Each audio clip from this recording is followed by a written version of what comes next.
The first 3 Tomb Raider games are getting remastered for Switch. Hooray. I Look, didn't. JR, puppies. I just saw Tomb Raider Remastered. I didn't know it was for Switch they were talking about. Tomb Raider Yep. 1, Tomb Raider 1, 2, and 3 are coming to Switch with visual overhauls, but will otherwise retain the same gameplay. In fact, you will be able to switch back and forth between the old and new visual styles. Tomb Raider 1, 2, and 3 Remastered will be available on Switch Valentine's Day. Okay. Any thoughts? I know you're a big Tomb Raider fan, at least of the originals. The first three were okay. The first three, I have to say, were like the most impactful of my life because I have to think like a fucking logical man with a Tomb Raider Lara Croft figure like that in front of me. So it's kind of like so it's kind of like you have to think like at the same time. It's like that. You know what I'm saying? Like. So I did a platforming, I find this code, find this key code, while staring at Lara Croft, and to you it was like something from National Geographic. So it's like, Dude, she was polygons back then in the original PlayStation days. Exactly, that was back then, of course, 25 years ago, my friend. I mean, like, you understand, like, it's different times back then. Our fathers were into Playboy, now we're into Tomb Raider, and now the kids, I don't know who the kids are going on, but you know what I mean, Yes, this is a subject better not explored when you're talking with Dr. Games 101. I mean, I could just imagine. I don't know if you played like any of the Tomb Raider games that came out recently, like over the last 5 years. But if you've at least seen them in gameplay, how do you think Lara Croft looks now? I mean, yeah, it's different now. It's like, she's just a dirty version of herself.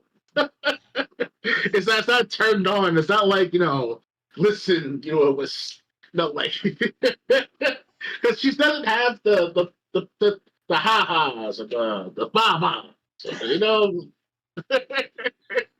On a serious note, though, the first 3 to 5 Tomb Raider games I played every year, not every single year, but whenever I get my chance to with my friends and all, because I didn't own any of the Tomb Raider games until like 2010, 2011, the first really? 5 tours especially, because I had to wait on my friends to buy the game for us to play, because they're like, they have brothers with each other, and they get the games every year from their parents and all. Depends on who I'm talking to or who I'm hanging around with at the time. But after the 25th anniversary sale on Steam, I got all the Tomb Raider games on my Steam profile right now, my Steam account. And the only I'm waiting for after Tomb Raider 5, after the first 5 is to play the reboots on my PC because they require a lot of information, a lot of processor speed. So I spent about $40 on that bundle from Steam's sale. It was worth it too. So thank God I did it. I also have the first 5 Tomb Raider games on the PS1. So either or, the only difference is that you can save any time on the PC version, while Tomb Raider 3 on the PS1 version, you have to save every save game history you find. So it's a bitch at the time for Tomb Raider 3. And I'm not sure about Tomb Raider 4 Last Revelation on PS1, and Tomb Raider Chronicles. I played on the first 10 minutes of that game so far. So I think I played a little bit of Tomb Raider Chronicles, which is the 5th game in the series. I remember liking it, but I only played it once. Yeah, I could play anytime I want to with these first 5 games, especially on the PC of the Steam account and all. But after that, right now it's a mixture of like going back and forth to Tomb Raider 2 and 3, because Tomb Raider 2 on the Steam, they don't have the proper controller support, because no matter how many times you change it, how many times you configure it, or what's out there for people, it's too old to configure the control settings for the Xbox One controller, but for any controllers, the Switch, the PlayStation 3 or 4 or 5. So it's not supported at all, and it's hard to find those type of settings for Tomb Raider 2. But Tomb Raider 3 works very well with your with the Xbox One, 360, PS4, 5 controllers, no problem. So it's It's pretty good. Very, I get hooked onto the to where doing all those moves and kill those bad guys and all. Use the boat, use the quad bike, to go against the T-Rex dinosaur in Tomb Raider 1 and 3. So what I remember, because it was hard to defeat the dinosaur for the first time in Tomb Raider 1 when I first encountered it ever. I was like, damn, I'm going to kill this dinosaur with pistols, you know? Yeah, So it's really didn't you start doing a? I don't know if you finished it. Didn't you start doing a video series of a Let's Play of Tomb Raider? Tomb Raider 1, yes, I did that. I Yeah. finished it after like 2 or 3 years ago. Okay. I don't. I only remember like one video of it, so I wasn't sure if you finished it or not. It's on BitChute. All the parts are on BitChute. That's where I record everything. Okay. And yeah, I have to say, guys, if you want to think and to give yourself a lively experience of like avoiding like obstacles and dangerous traps and all, by all means, go for again the next bundle of the next Tomb Raider sale, if ever.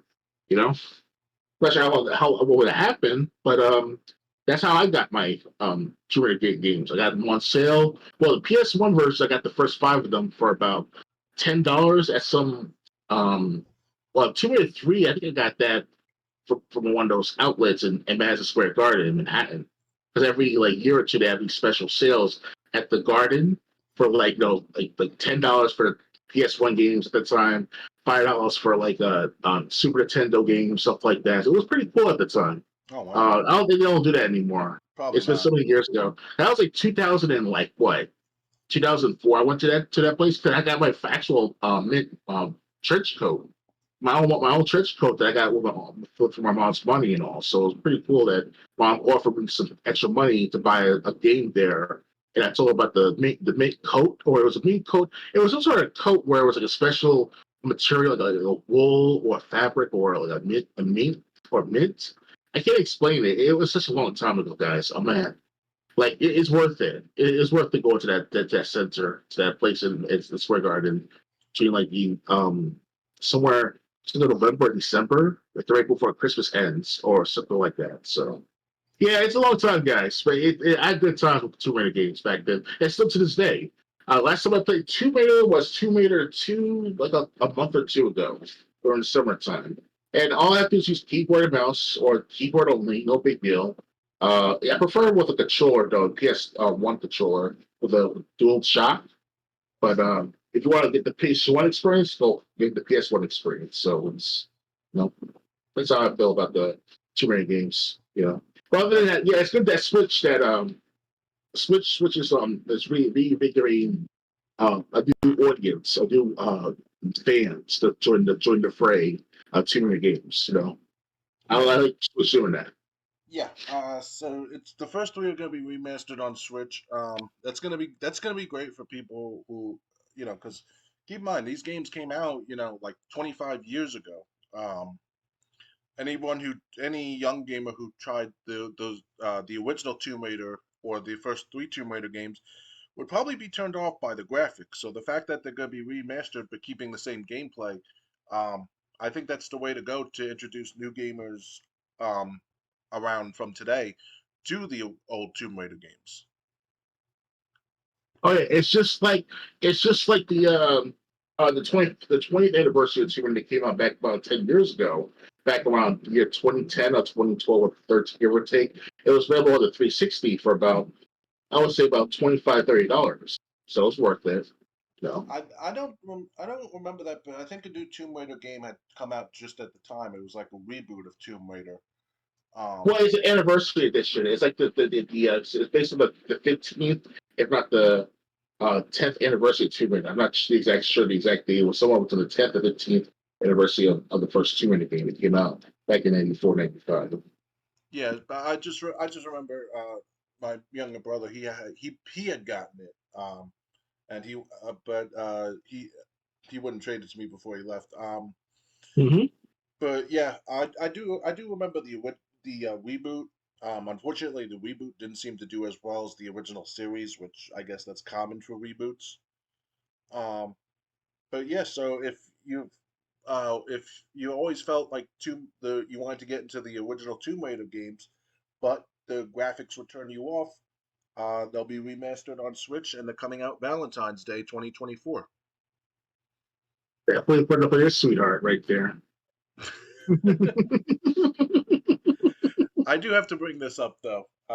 It's funny when Dr. Games 101 was saying when Dr. Games 101 was saying he had to make the right choices. I was just having flashbacks.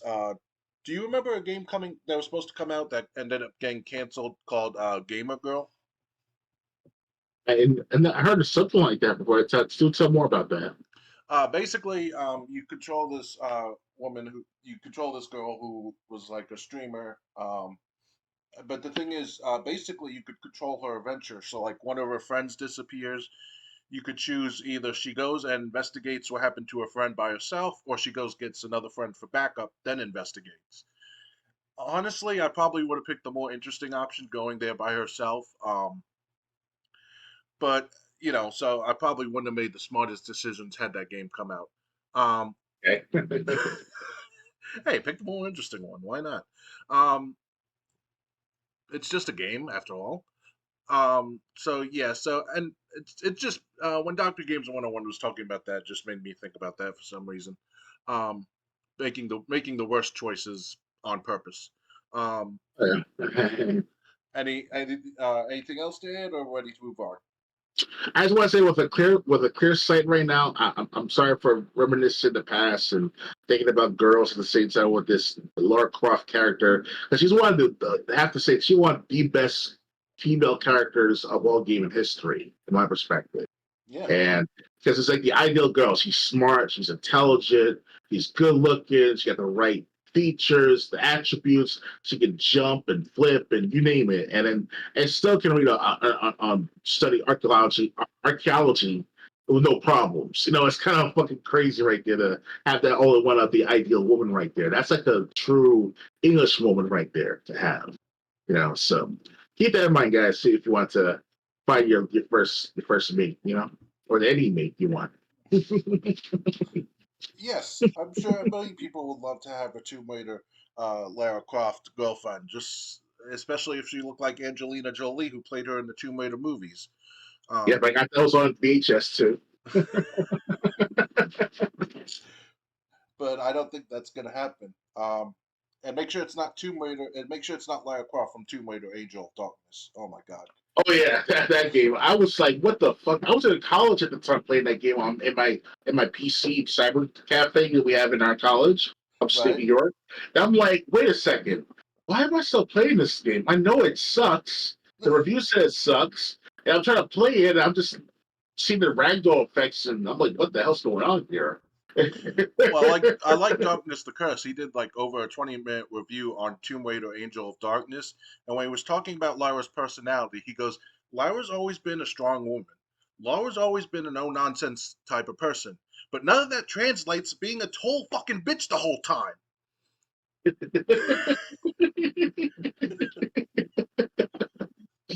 Yeah. Yep, those are the days, all right.